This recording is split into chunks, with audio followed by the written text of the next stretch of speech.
Well, it is Mother's Day weekend, and we've got influencer, cookbook author, and mom, Dina Deleasa-Gonsar, joining us to share a recipe from her new book. Dina, welcome to the show. Good morning. It's so good to see you both. I'm so happy that you Oh, could join us today. and there. Well, Dina, you just released your first book, At the Kitchen Sink, but it's more than just a cookbook, right? What can you tell us about it as Kara holds it up for us? Well, it's twofold. It is one part cookbook. It's got over 70 recipes. And the idea that I came up with behind them was instead of thinking breakfast, lunch, dinner, spring, summer, fall, snacks, salads, I was like, why am I cooking? How are people cooking through every single week? Like, how am I surviving? It's not just breakfast, lunch, and dinner.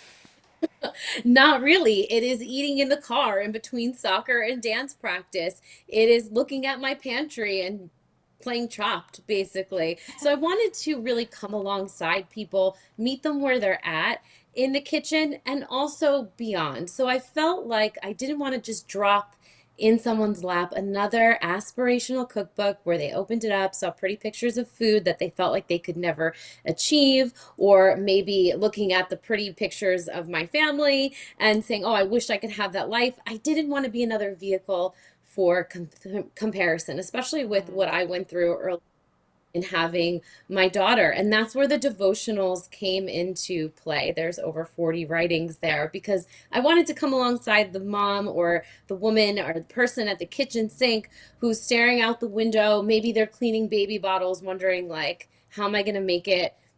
Through to the next day, or the one who has tears streaming down their face at the kitchen sink, wondering, what's going to happen at work the next morning. So I can't ring everyone's doorbell and give them a hug, but I felt like Oh, maybe I could be a voice that interrupts their thoughts. uh, now I'm all misty-eyed. I'm not going to make it through this interview.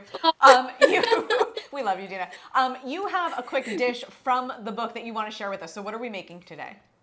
I do. So we're going to be making a savory French toast. And Ooh. I know everybody loves buns and all that kind of stuff in the morning, but I'm someone who likes something a little bit more savory. So that's where this idea was born. And it's pretty simple. It's kind of like your regular French toast, but instead of your cinnamon, your brown sugar, you're going to kick it up a notch with a little bit of soy sauce.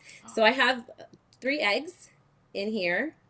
And this is from the Good Morning, the Morning Person, the Wake Up Call chapter of my book. And then just a little bit of heat. We're going to use a little bit of, yes, hot sauce in the morning. And then That'll we're wake going to you up. season it. It will wake you up for sure. And I mean, you can omit that if the heat is really something. It's a subtle heat, but if that's something that you're really not into, it's okay to admit that. And then we season it with some onion powder. We have some ground mustard powder, of course, always your salt and your pepper. I'm going to throw in a little bit of heavy cream because it is Mother's Day, and why not treat yourself? Absolutely. That looks so good already. In here. Yes, and I like to use a thick piece, like a very rustic piece of bread. You could use a sourdough. You could use a nice piece of Italian bread. I feel like that's like more of the audience I'm playing to today. So I have my nice rustic piece of Italian bread here. And also, if you have some fresh herbs on hand, that's great. I happen to have chives from my garden, so now I sound like Ina Garten, but you know, don't, it's not like this all the time. But dried dill works really well. A little bit of dried thyme, whatever you have on hand. If you just want to put like 2 teaspoons of some kind of herb in there. So I'm going with chives today. I'm going to whisk that up. And then I have my pan here. It's over a medium heat. I'm going to put a little bit of butter in Now, there. You Dina, could use some. I just have to ask you a quick question. This is the Sure. debate between my mother and me. Is it better? Is it better to use stale bread or something that's fresher? What absorbs all the So goodness that you're mixing up the best? I feel like if your bread is a couple days old, it's not going to be a bad thing in this instance. When you're making a French toast casserole or a piece of French toast, you want something that's going to stand up to the egg mixture. That's why I say choose a piece of crusty bread because you're going to be dredging it in that heavy cream and that egg, and you don't want it just to like flop and fall apart. Like as you can see, my piece of bread, it's got it going It's on holding up. here. So a little bit more on the stale side. Those are great for egg casseroles. They hold up really well. They don't get as mushy as a fresh piece of bread. And so there you go. You're simply just going to you're going to cook it on both sides. It takes about 2 or 3 minutes on both sides to brown. And I like to lay it on a bed of arugula just because it's pretty.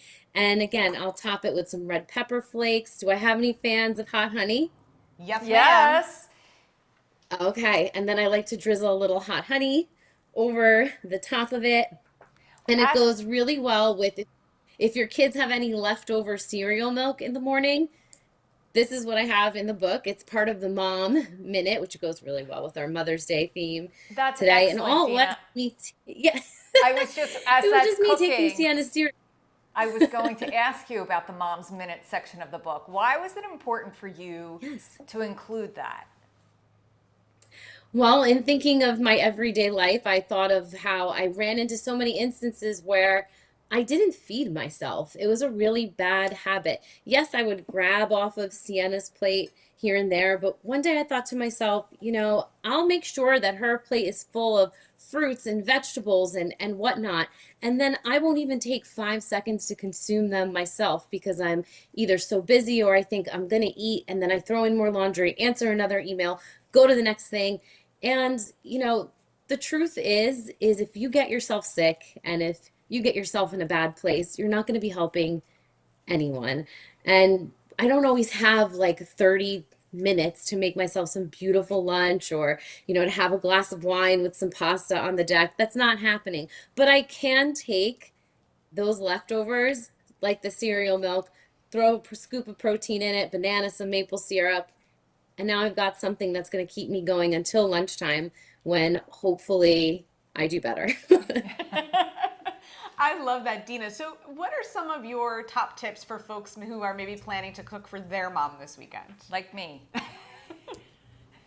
I love that. I mean, first of all, you've got to tell yourself that what you're doing is an act of love, an act of service. You're being intentional. So, to get caught up in the judgmental parts of cooking, don't go there with yourself, but also keep it simple. Is there a recipe that you and your mom have where you've cooked in the kitchen together growing up, or something she used to make all of the time and you miss it? Choose a recipe that is familiar to you, that has ingredients that are familiar to you. I say whenever you're cooking for people, whether you're having a gathering or someone over for dinner, don't go with like a brand new recipe that you've never done before.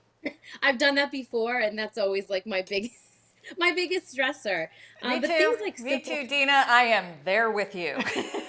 We are sisters now. I really I love love that you said earlier, this book is for the mom who is standing at her kitchen sink, washing bottles and doing all of that. Right. You have a new little guy. Yes, Sarah. 7 months. Yeah, Yeah. there's a lot of bottles in my life. Right. And I Yeah. can remember I was always, prior to having a family, very career driven. As you know, we've known each other quite a while. And then after I had kids, I was home for a little bit, especially with my son. And I honestly can remember standing at my kitchen sink up to my eyeballs in baby bottles and pacifiers and this and that. And I just said to myself, I'm like, this is my life now. And I just felt like it was almost as though in an instant my life went from A to B. And that can be so hard. It's jarring. It's jarring and it's an adjustment, and then you have to find your footing. And I love how you say this book is like you showing up on someone's front door with a hug. And I think, that resonates with any stay-at-home parent. Any parent, any parent. person, because you know what? We've all been standing at the kitchen sink and What has happened to my life? what did I do? Yes. Maybe it's And I not love even that. with it could be in any situation, even if it might not be over the kitchen sink. Maybe it's just at night, you're home by yourself and something is getting to you and you're like, what is going on? I feel lost, or you're feeling that anxiety, or you're feeling that depression. And, I dealt with that for a number of years. I mean, still do sometimes, at the beginning. And again, I just wanted to have the opportunity to be that friend to someone, because I know through being around the block on social media and whatnot that not everybody has someone in their lives, whether it's like a mother figure or family figure or that close group of friends to kind of pull them out of where they're at and offer that to them. So I couldn't drop food into their lap without some faith and without some family encouragement. Well, the book is at the kitchen sink, and we've got a link to it in the show description. Check out Dina's Instagram at Dish It Girl Dina, Dina Deleasa-Gonsar. Thank you so much for joining us this morning. Thank you so much, and have a really wonderful weekend. Happy Mother's Day to those who celebrate. Happy Mother's Day, you too. I just love her. I think it's so sweet, and I know you hadn't had a chance to look at it, but you'll love this book because it has a lot of like faith-based writings and things in it, like before each recipe, and she just really, it's everything she said. I mean, and that French toast. I never thought of. I was like, I'm gonna go home and make savory French toast now. I know. I mean, this might end up on the menu for. I'm doing a brunch. There you go. It's my favorite meal. Brunch is my favorite meal too. It's sanctioned cocktails. They're obligatory for They're brunch. obligatory. And, really, if you don't partake, you're insulting your host or hostess. There you go. And if you're the hostess, that just helps you a little bit get through the day. That makes Mama real happy. Yes, yeah, absolutely.